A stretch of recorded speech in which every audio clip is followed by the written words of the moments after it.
जैन साथियों, कैसे हो आप सब? आई हो क्या? बच्चे हो गए? पढ़ाई भी बहुत अच्छे से चल रही हो आप सबकी। तो पिछले 3 महीने से आप लोगों के सबसे ज़्यादा पूछा जाने वाला क्वेश्चन कि दीदी आपकी जो मैथ है वो कैसे स्ट्रांग हुई, आपने मैथ को कैसे स्ट्रांग किया, कौन से सब्जेक्ट मतलब सॉरी कौन से टीचर को फॉलो किया एंड कौन सी बुक को फॉलो किया, आपने किसी एप्लीकेशन से, किसी बैच से, ऑफलाइन ऑनलाइन कैसे स्टडी करी।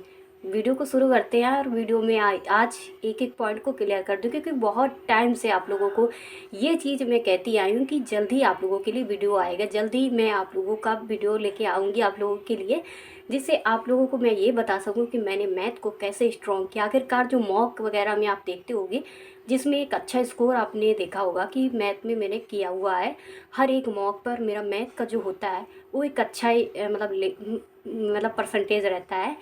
तो वीडियो को शुरू करते हैं। सबसे पहले मैं आपको बता दूं कि मेरी मैथ है वो बचपन से ही स्ट्रांग थी, उस पर मैं नहीं कुछ कह सकती हूँ।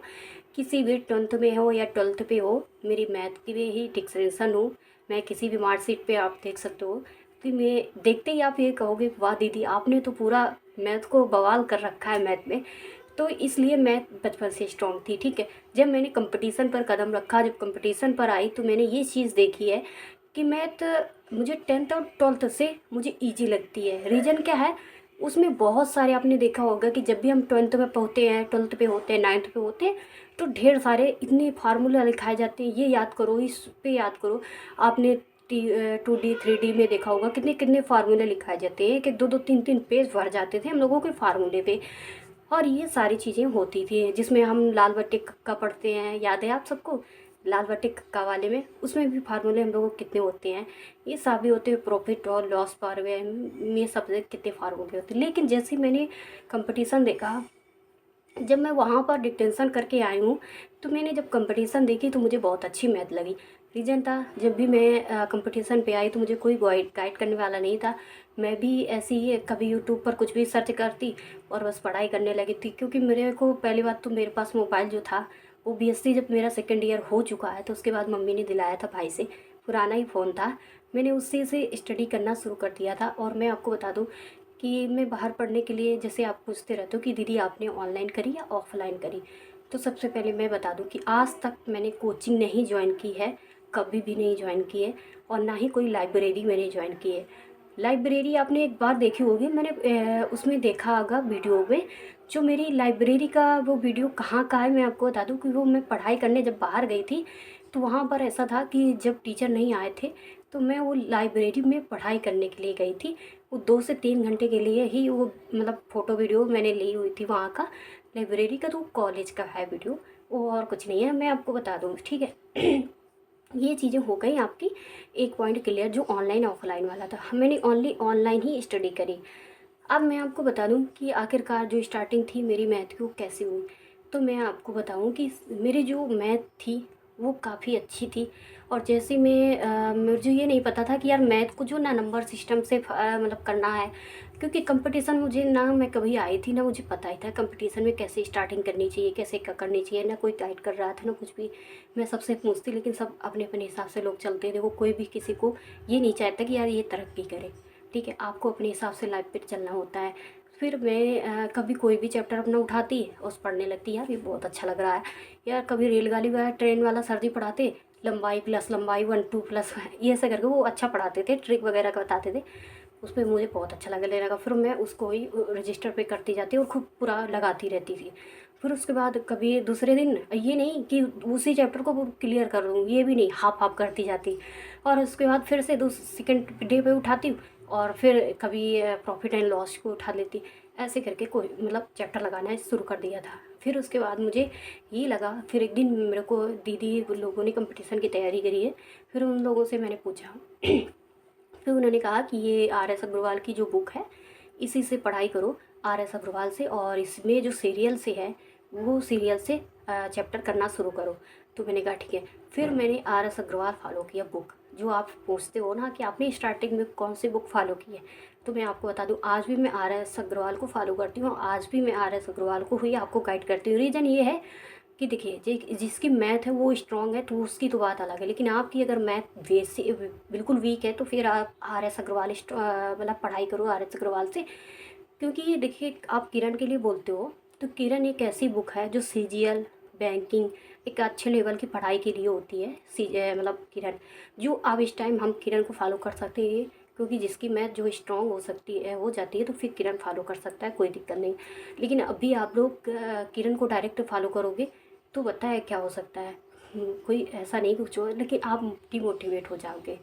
उस पर बहुत अच्छे खासे क्वेश्चन देते हैं तो डिमोटिवेट हो जाओगे। लेकिन अब जब RS अग्रवाल है, जिसे आपने देखा होगा कि उनकी सर की है, मतलब अंकित सर की है, तो ये बुक है। तो मैं इनको बुक को तो अभी 1 साल पहले 2023 में मैंने अंकित सर की बुक ली थी मैथ वाली, जो मुझे लगा कि RS अग्रवाल काफ़ी ओल्ड बुक है, मेरे पास काफ़ी ओल्ड हो चुकी थी, 18-17 की बुक है वो।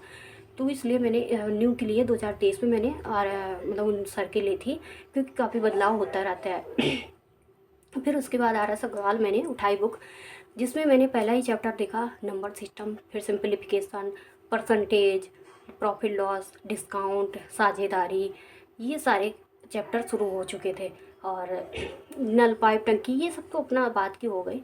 तो फिर मैंने पहला ही चैप्टर यूट्यूब पे सर्च किया, नंबर सिस्टम लगाना शुरू कर दिया, जिसपे मुझे ना कोई फार्मूला मिला ना कुछ भी, 1-2 ऐसे करके फार्मूले मिले, तो उनको मैं अपने दिमाग पे ही लिखती जाती थी। मैंने कभी भी, मैं आपको बता दूं, कभी भी मैंने मैथ के नोट्स नहीं बनाए। जो अक्सर आप सब पूछते हो ना कि दीदी आप मैथ के नोट्स दिखा दीजिए, मैं कभी भी नोट्स नहीं बनाई। आज मैंने UPSI का जब बैच लिया तब मैंने उसका क्या नाम से मैथ का जो है वो लगाना शुरू कर दिया है, क्या नाम से नोट्स बना रही हूँ। और वो मैं जैसे ही बनते हैं वैसे ही मैं आपको दिखा दूँगी। लेकिन मैं आपको बता दूँ कि उसमें भी मैं बहुत अच्छे से भी स्ट्रॉन्ग किया। जैसे मैथ को मैंने सबसे पहले तारिका वगैरह है इनको स्ट्रॉन्ग करना चाहिए। और जैसे बेसिक में हो जाता है, आप लोगों का पूछता है कोई कि अगर 2 का स्क्वायर आ तो आप 4 बता लोगे, लेकिन 2 का क्यूब अगर कोई पूछता है तो आप 8 शायद सोच दोगे।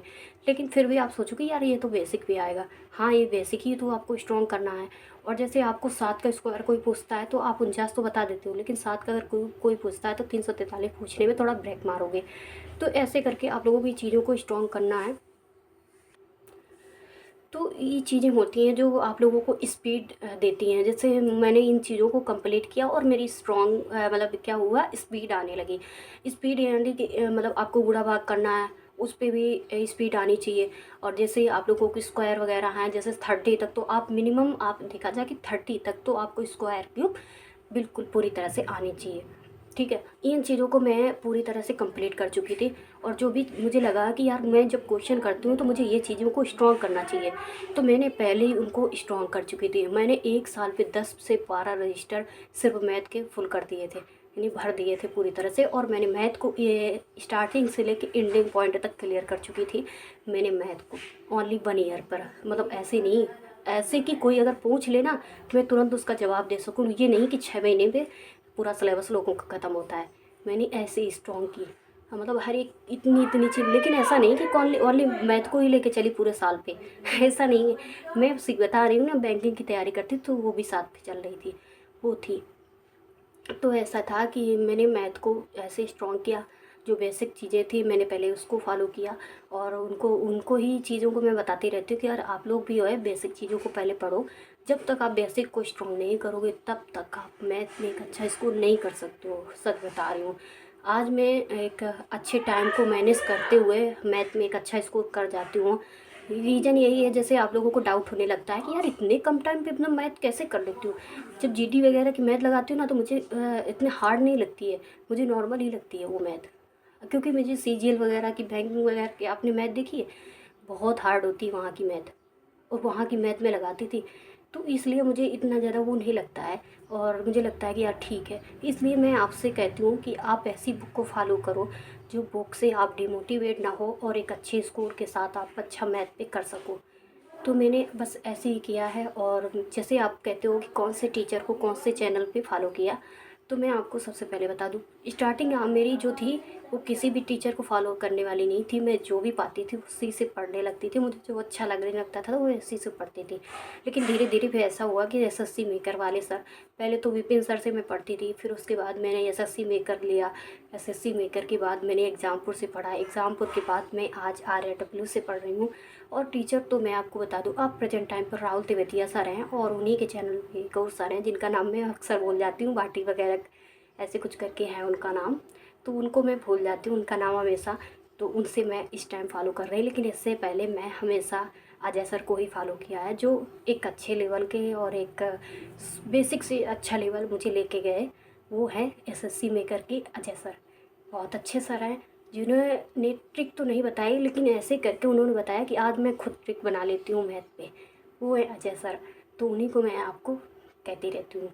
ठीक है, तो ये चीज़ें हो गई जो मैंने बुक और टीचर चैनल आप लोगों को बता दिया। जो जिस तरह से मैंने आज तक मैथ को स्ट्रॉन्ग किया, जैसे किया, आज भी मैथ में आप कहीं से कुछ भी पूछ लो, मैं बता सकती हूँ। बस थोड़ा सा हो जाता है कि कभी कभी डिप्रेशन में या किसी भी चीज़ पे आप कर रही हूँ तो शायद नहीं उतना हो पाता है, क्योंकि और भी चीज़ें होती हैं मैनेज करने के लिए। तो ये चीज़ें थी, आज मैंने आप लोगों के लिए वीडियो, अपना ही वीडियो लेके आई हूँ, लेकिन आपको कैसे करना है इसका वीडियो मैं अगले दिन लेके आऊँगी। ठीक है, आपको कैसे करना है, क्योंकि अभी कम टाइम में आपको कैसे करना है। तो वीडियो को समाप्त करते हैं। लगभग आप लोगों की चीज़ें मैंने बता दी है और कुछ भी नहीं रह गया है। आप लोगों के लिए वीडियो जल्दी ही लेके आऊँगी। जय हिंद, जय भारत।